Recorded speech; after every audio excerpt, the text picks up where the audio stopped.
You put Josh Hartnett, a guy that's been absent, only to be resurged here in the last couple of years in a part like this? Bring it!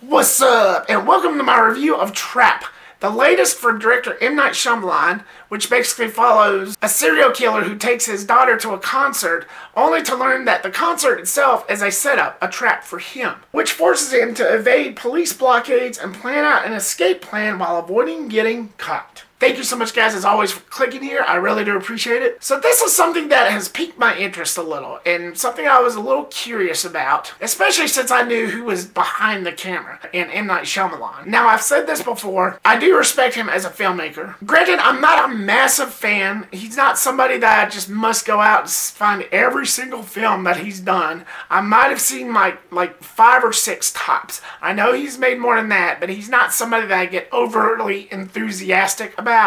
But whenever I hear his name and see his name pop up, I do perk up just a little bit. But he's just not somebody that I just get overly excited for. He's a little bit of a hit and miss with me. Some movies of his I like, others, okay, to mediocre. Now before I move on, let me make something absolutely crystal clear.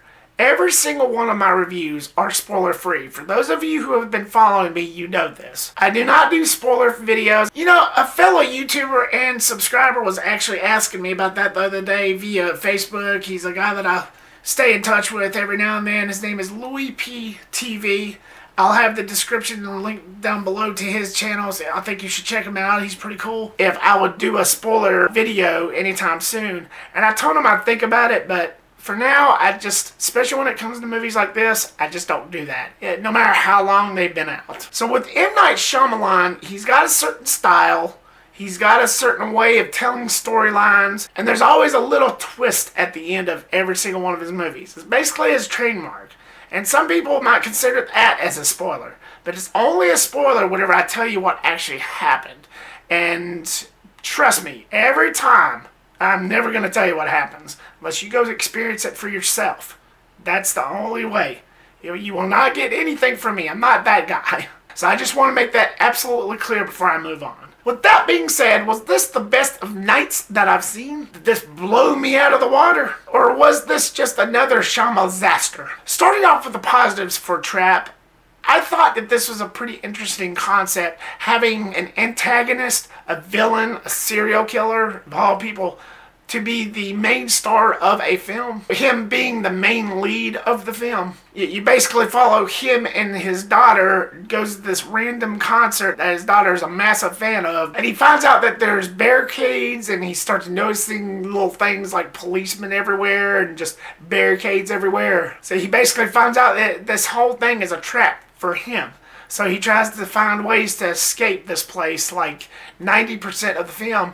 And I thought that was pretty interesting. I thought it gave it a little bit of a fresh take. It made it feel like a cool, fresh experience. With that being said, Josh Hartnett definitely helped with that. His presence as a serial killer was gold. There are certain moments that you spend with this character to where it's pretty memorable, and it just really sticks with you. He had some pretty intense moments, especially by the third act. I thought he was great. There were certain moments where I found myself kind of giggling in a way because of the way that his persona was, and just the way he handled it and pathologically lies throughout the whole entire film, which is what they usually do. The way that Josh Hartnett handled this character, the way that his performance was brought out, definitely helped with that. And like I said, it just kind of made me giggle in certain aspects, with all the taunts and the subtle hints and clues that something's not right with this guy. Something's a little off. The cockiness attitude, the smirky disposition, which made it pretty laughable since we know he's the main villain of the film, but in a good way. To the point to where I was thinking to myself, damn, what is this character planning on doing next? What is he going to do with her? What is he going to do with him? And it's just those different conundrums that just kept on making you think of what his next step was going to be. And just the way that he would handle himself with his eeriness and creepiness and just that feeling that bugs you like a fly that just never goes away of all out You don't know what this guy's gonna do, and it's just this uneasy feeling every time he's on screen, especially when he's doing what he's doing. He delivered. I think Josh Hartnett delivered on a solid level. I thought he was great, and I'm really glad that he's starting to make a real good comeback.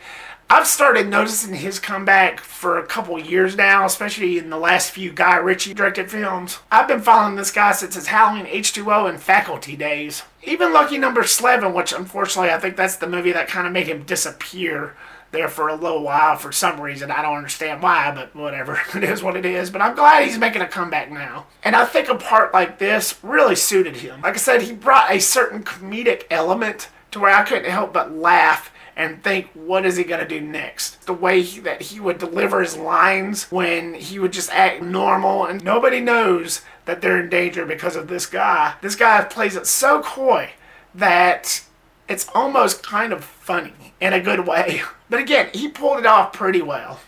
Sorry. I also have to mention Jonathan Lugden. The guy was a hoot. He was the comedic relief. He was the guy that basically tells and spills the beans to Josh Hartnett's character about the basic plot of this film. So in a way, he's like the instrument that pushes the film forward. But he was pretty crazy. I'd say he's kind of on par with Brian Tyree Henry, only with this guy, he's more cartoony, he's more flashier with his comedic relief. But I thought he was a major hoot. I wish he was in it more. Every time he was on screen, I was like, damn, this guy is funny. I also like the fact that when all this was going down, it's basically being set in a concert and all the set pieces that goes with that. And it just made it feel a lot more lively. Not that I've been to much concerts or any for that matter, but the whole concert concept kind of kept the movie alive for me as well. And I enjoyed that. I enjoyed hearing the music and the different aspects that came with that. And it was just very concert-esque, if that's even a word. But I did enjoy that aspect of this film as well, and I thought it was pretty cool. There were certain angled shots to where it would look like characters was actually talking to the audiences themselves, to where instead of it would show like a side view of a character to where they're talking to each other, it would show like the character actually facing the camera itself and actually talking to the audience. And I thought that was pretty unique. It added to the tension of the situation, especially when Josh Hartnett was just facing directly towards the camera and was asking, what is this police barricade? What is going on here?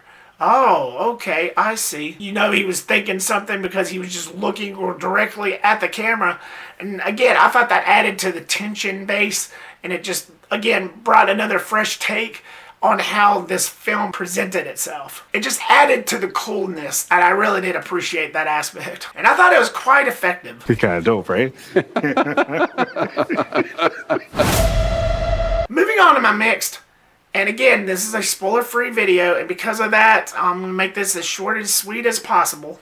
But it does involve the twist ending. There are certain elements that worked for me, but certain elements that didn't. What did work for me was that it was quite moving. I did feel moved. There are some jaw-dropping moments that just had me kind of, going, wow, what the... Some shock-filled, oh, okay, I get it moments. I was satisfied to a certain extent. It was one of those that I didn't really see coming, but I was satisfied to a certain extent, which brings me to what didn't work. Did you hear any spoilers yet? I didn't think so.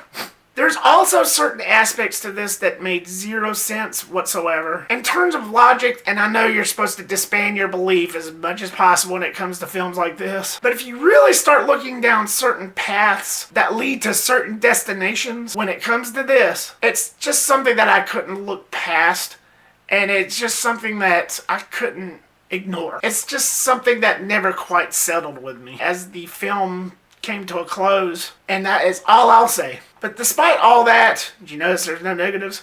I actually did like this. I'm actually surprised on how much I actually did.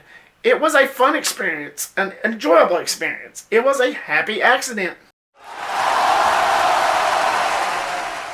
So Trap, what was your thoughts on this? Have you seen it yet? Are you somebody that enjoyed this film? Are you somebody that enjoys M. Night Shyamalan as a filmmaker? You think this was one of M. Night's best? Or was this not in your ballpark? Or was this not your cup of tea whatsoever? Leave me a comment down below and give me your thoughts. Thank you so much, guys, for watching this. I really appreciate it. Like, subscribe, comment, and share. Make sure to click that bell icon, set it to all so you don't miss a thing. And I will see you on the next one. Peace.